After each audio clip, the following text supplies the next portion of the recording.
what does it actually take to build the best workplace on Earth? It's a question every leader loves to ask, but maybe doesn't always answer, well, honestly.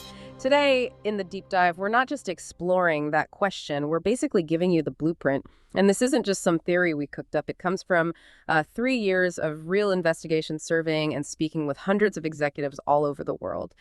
Our whole mission for this session really came out of looking into authenticity and, effective leadership. Because the truth is, people just won't follow a leader who feels fake. And what we found is for leaders to be truly authentic themselves, they really need to work for an organization that's authentic too. Yeah. Makes sense. Absolutely. And then from all that research, the core finding is this set of 6 sort of common imperatives. These describe what we started calling the organization of your dreams. So just imagine a company where individual differences are actually nurtured, truly valued, where information just flows, no restrictions, where the company actively adds value back to its employees, doesn't just take, a place that stands for something meaningful, something bigger, and where the actual work day to day is intrinsically rewarding. Oh, and a place where there are simply no stupid rules. We've all been there. Now, these might sound like, common sense. You might think, who wouldn't want that? But the reality, very, very few organizations actually manage to achieve all 6. And there are reasons. It's often because some of these things run counter to how things have always been done. Others are just complex or costly. And believe it or not, some of these great ideas can actually conflict with each other. It's tricky. You really hit on something crucial there. They sound great, maybe even obvious, but embodying all of them, that's rare. So our deep dive today is really meant as a practical agenda for leaders, for anyone aiming to create the most productive, most rewarding environment possible. And without the sugarcoating. Okay, so let's unpack this first imperative.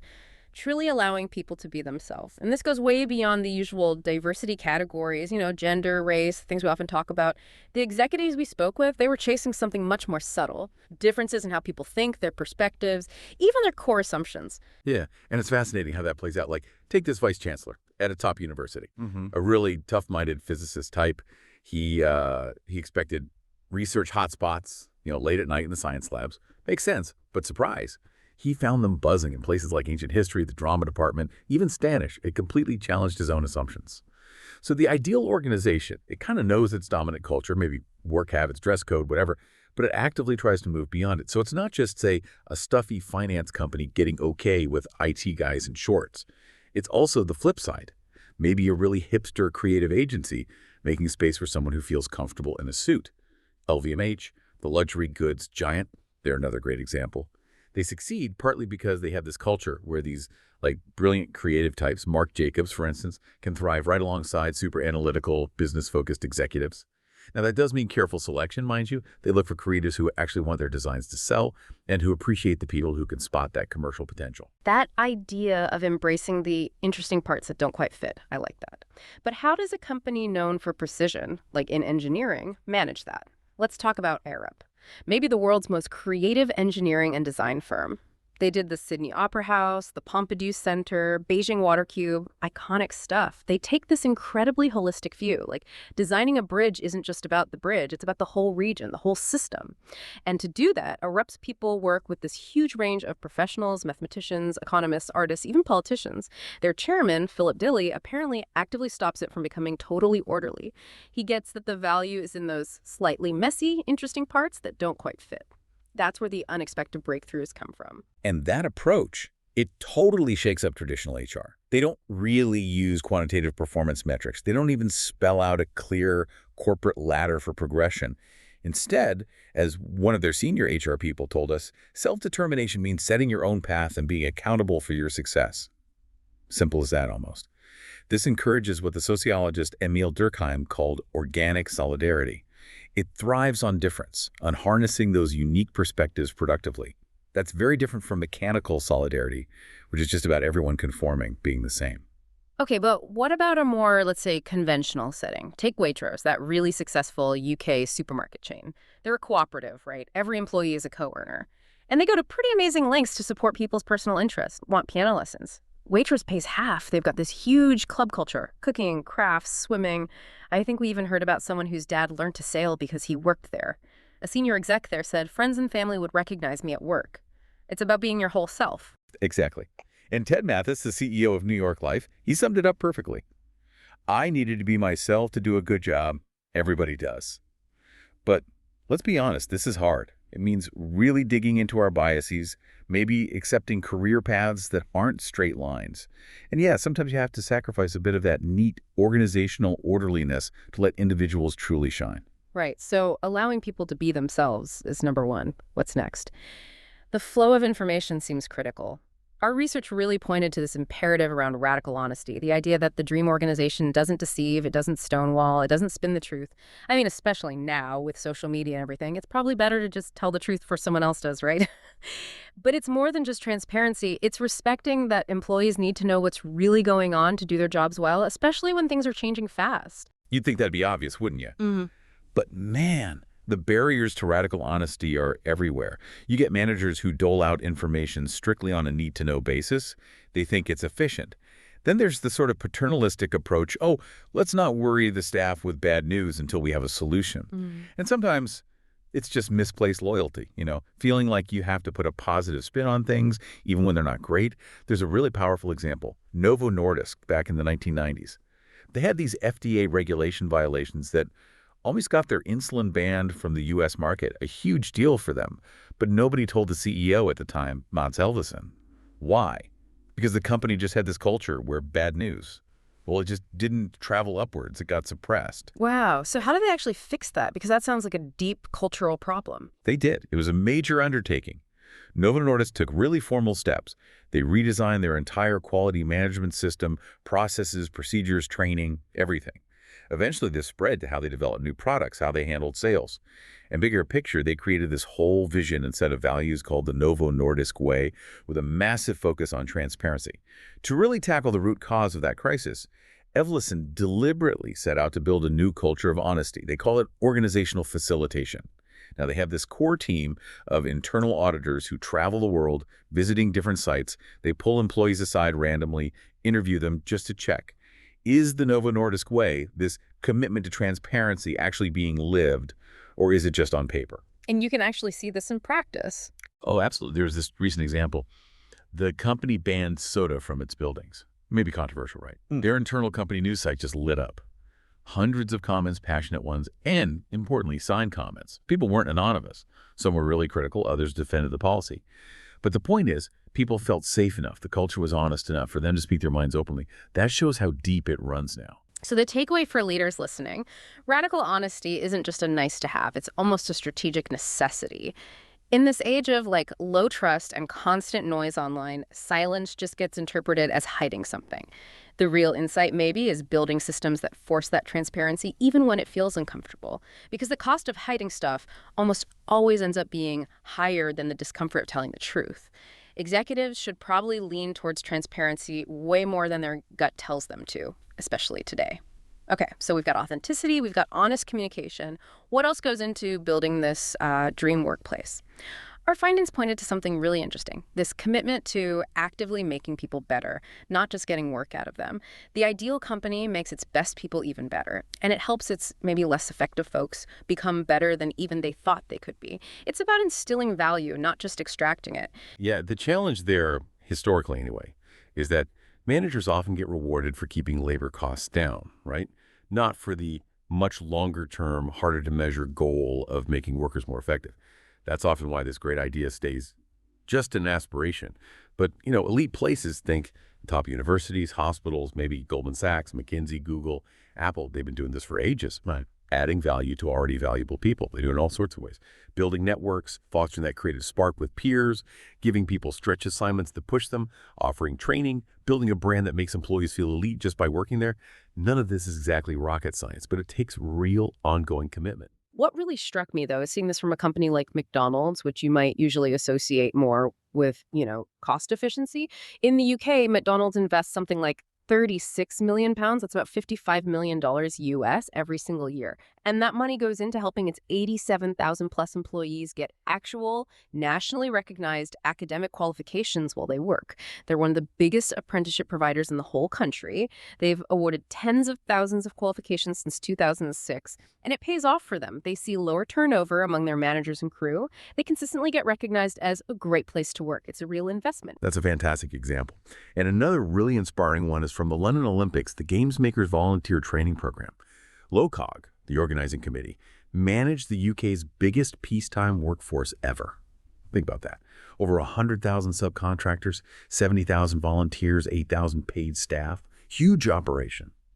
And they ran these really bold schemes, like Trailblazers, where paid staff learned how to work effectively with this incredibly diverse volunteer group, or their personal best program. They partnered with government agencies to help over 7,500 people who were long-term unemployed, some facing significant disadvantages like disabilities to earn job qualifications. Many got jobs afterwards. That whole model has actually changed how UK government agencies and even private employment bureaus think about work engagement. It showed them how to tap into a much wider pool of talent. You mentioned earlier that magnifying strengths is high risk, high reward. So for leaders listening, what's the main danger here? How do they avoid that kind of situation we saw years ago, like with Greg Smith's really scathing public resignation from Goldman Sachs, where the accusation was basically, you're not living up to the standards you preach? Yeah. It feels like once you start down this path of investing in people so heavily, you absolutely have to keep delivering on that promise, right? There's no going back. That's exactly the risk. Reputational capital built over years can be destroyed very quickly if people feel that promise is broken. Consistency is key. Okay, moving on to the fourth imperative. This one feels big. People want to be part of something larger than themselves, something they can actually believe in. And this isn't just about having a nicely worded mission statement on the wall. It's about forging these really powerful, almost gut-level connections between your own personal values and the organization's values. It's about feeling deep down where the company comes from and what it really stands for, so you can genuinely live the brand every day. You really see that deep connection in some examples. Like a colleague of ours, completely unprompted. We mentioned Novo Nordisk. He just pulled out his insulin pens, held them up and said, really simply, they save my life every day. Right. That's profound. Or you hear these stories about BMW engineers waking up at 4 a.m., scribbling down ideas to make cars safer. That's not just about hitting design targets. That's driven by a deeper sense of purpose. But what's fascinating here, again, is that the advantage isn't always the business itself, like saving lives or making cool cars. Sometimes it's how the business operates. I remember reading the story of Michael Berry. He was a teacher, got laid off, last in, first out kind of thing, really traumatic. He ended up becoming an insurance salesman for New York Life, partly because that experience made him crave a company that was just really clear about what it stood for. Exactly. And he found that clarity. Barry talked about how back when lots of other life insurance companies were demutualizing, basically turning into broad financial services firms, New York Life didn't. Their CEO then, Cy Sternberg, held these big town halls and basically said, look, we are a life insurance company and we're damn good at it. That's who we are. No apologies. Barry even shared this story about a policy where the person died shortly after taking it out, hadn't even paid the first premium properly, but the check honoring the claim was still sitting on his desk. Barry said, this is not a place where we wriggle out of claims. That's living your values. Now, the current CEO, Ted Mathis, admits being a mutual company helps them focus long-term. But he argues, and I think he's right, the same logic should apply to public companies too. Profit ought to be the result of chasing more meaningful goals, not the only goal itself. Yeah, the deeper point feels like companies that lose that sense of purpose, that soul, they often just lose their way. And they lose their people, or at least their people's passion. The most authentic organizations, they don't just say what their purpose is, they live it. It's so ingrained it acts like a compass, guiding everything they do beyond just the bottom line. It's a North Star people can actually follow. Okay, number 5. Beyond that big shared meaning, people, especially executives, want to find meaning in their actual day-to-day work, their tasks. This isn't just about, old school job enrichment. It requires really rethinking tasks deliberately. Do these tasks make sense? Are they engaging? Are they contributing? And that sounds like a massive, really complex undertaking for any company. Well, it absolutely is. Yeah. But we do see organizations trying to tackle this in some really innovative ways. Yeah. Take John Lewis again, the parent company of Waitrose. They recently reviewed all their jobs over 2,200 different roles, and they slotted them into just 10 broad levels. Now, in a typical company, that might sound like homogenization, right? Like forcing everyone into boxes. Right. But at John Lewis, because it's owned by its employees and run for their benefit, this was actually about making it easier for people to see opportunities across the business, to find work they genuinely want to do. It was about enabling movement and matching. Or look at Rabobank Nederland. They rolled out something called Rabo Unplugged. It's basically this whole infrastructure, tech and organizational, that lets employees connect and work from almost anywhere. No fixed offices, no rigid job descriptions. The focus is on results. How, where, when, even who you work with to get those results. That's largely up to you. Freedom and responsibility. That sounds incredibly, well, freeing. How does AirUp, that engineering firm we talked about, how do they manage this kind of meaningful, flexible work? They have that extreme, seamless organization concept. Right. Tristram Carfrae, he's on their board. He described it as architects, engineers, project managers all working together, often in the same physical space. The goal is to kind of submerge individual egos into the collective effort. There isn't necessarily a classic leader directing everything. He admitted it's incredibly hard to do well, really challenging. But he also said it offers incredible rewards when it worked well. That shared achievement, solving complex problems together. So this raises a question, though. Can this focus on meaningful daily work actually become a cause in itself, like it seems to be for those BMW engineers or the New York Life agents? I think it can, yeah. When the work itself feels purposeful and you have autonomy. But there's a flip side, a risk. If you don't actively nurture that personal growth and meaning in the day-to-day stuff, your very best people might just leave. Think about someone like Will Wright, the legendary game designer behind The Sims. His primary loyalty was always to the project, to the creative work itself. Ultimately, he left Electronic Arts to start his own thing, to have more control over that meaningful work. So the trick is making it meaningful enough within your organization for top talent to stay invested. Right. Okay, last one. Number 6. The dream organization gets rid of arbitrary, stupid rules, but it does not mean no rules at all. I mean, engineers, even at creative places like ARUP, they follow incredibly strict procedures, right? Right. Quality controls have to be tight. Otherwise, buildings would literally fall down. Organizations need structure. But the key seems to be making sure that systematization, putting processes in place, doesn't just turn into mindless bureaucracy. People need to understand why the rules exist and see them as legitimate, as helpful, not just red tape. That's precisely it. Look at Vestergaard Franson. They're a fascinating social enterprise making things like mosquito nets for the developing world. Huge impact. They've consciously figured out how to use simple rules or behavior codes to structure their growth without killing their innovative culture. For example, hiring and firing. Super simple. Only needs one level of approval, keeps things moving. Their regional directors have a ton of freedom, but within very clear targets. So autonomy with accountability. And their knowledge sharing. They actively encourage picking up the phone rather than drowning in email chains. Simple rules, but effective. These rules are seen as safeguards for their values, for getting things done, not as threats or obstacles. This brings us to a really critical point for today's world, I think. With hierarchies flattening, organizational boundaries blurring, and frankly, a lot of skepticism towards traditional power, what kind of authority actually works? What do people respond to? It doesn't seem to be purely about job titles anymore. Maybe it's more about a sense of moral authority that comes from the importance of what the organization is actually trying to achieve. I think that's exactly right. People are increasingly wary of just fancy titles or even charisma if it doesn't seem connected to a worthwhile purpose. There's a great story about Steve Varley when he became managing partner of Ernst & Young UK. In his very first address to the senior partners, right after announcing record profits, record partner earnings, he apparently paused and asked them, "Is that all there is?" Ooh, imagine that. Then he proposed this radical new direction, growing successfully, making the difference. The goal wasn't just financial growth anymore, but also measurable social change. That's a leader earning moral authority. Yeah, the contrast is just so stark, isn't it? Think about the motivation behind saying, I'll be home late tonight. I'm working on a potential cure for migraine, or really busy trying to figure out how we get insulin into East Africa, versus I'll be home late. I'm increasing shareholder value. It just doesn't hit the same way, does it? People fundamentally want to do good work. They want to feel like they matter, like their effort contributes to something bigger, something that makes a real difference. Okay, wow. So let's try and sort of wrap this up. We've covered a lot. We've walked through these 6 big imperatives for building maybe the best workplace on earth. Letting people truly be themselves, unleashing the flow of information, that radical honesty piece, magnifying people's strengths, investing in them, standing for something more than just profit, making the daily work itself feel meaningful, and having rules people can actually understand and believe in. And as we've kind of touched on throughout, actually achieving all 6 of these, well, it's really tricky. It's not a simple checklist.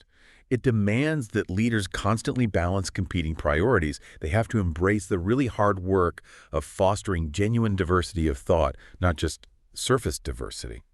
And managers are constantly making calls. When do we push forward on one of these ideals, and when do we maybe need to compromise a bit for practical reasons?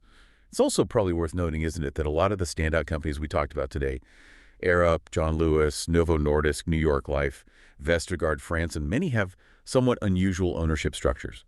Partnerships, mutuals, trusts, social enterprises. That might make certain things easier for them. That's a really interesting point. But despite those differences in structure, maybe there are common threads. It seems like two things really stand out across these successful, authentic organizations. First, they are absolutely crystal clear about what they do uniquely well. Like Novo Nordisk knows it transforms lives for people with diabetes. Arup knows it creates these beautiful, functional, important built environments. There's no confusion about their core mission. And second, they seem kind of contrarian, almost suspicious of the latest corporate fads and management fashions that sweep through boardrooms. They stick to their knitting, focus on their core purpose and values. Yeah, they have a strong sense of self. Which brings us, I suppose, to the final thought, the challenge maybe for everyone listening. Look, work can be incredibly liberating. It can be fulfilling, a source of growth. But let's be real, it can also be alienating. It can be exploitative, controlling, even homogenizing, forcing people into molds. And despite all the talk about new ways of working, new generations, new tech, those underlying forces of, say, shareholder capitalism demanding short-term returns or just unexamined bureaucracy building up, they're still incredibly powerful. So the big question for you is, as you try to build a more authentic organization, as you try to really unlock human potential where you work, will your workplace genuinely rise to meet this challenge we've discussed? Or will that organization of your dreams ultimately remain just that, a nice idea, a dream? That's definitely something to chew on. Thanks for diving deep with us today. We really hope this exploration helps you think differently, maybe more honestly, about what it takes to build a truly great place to work.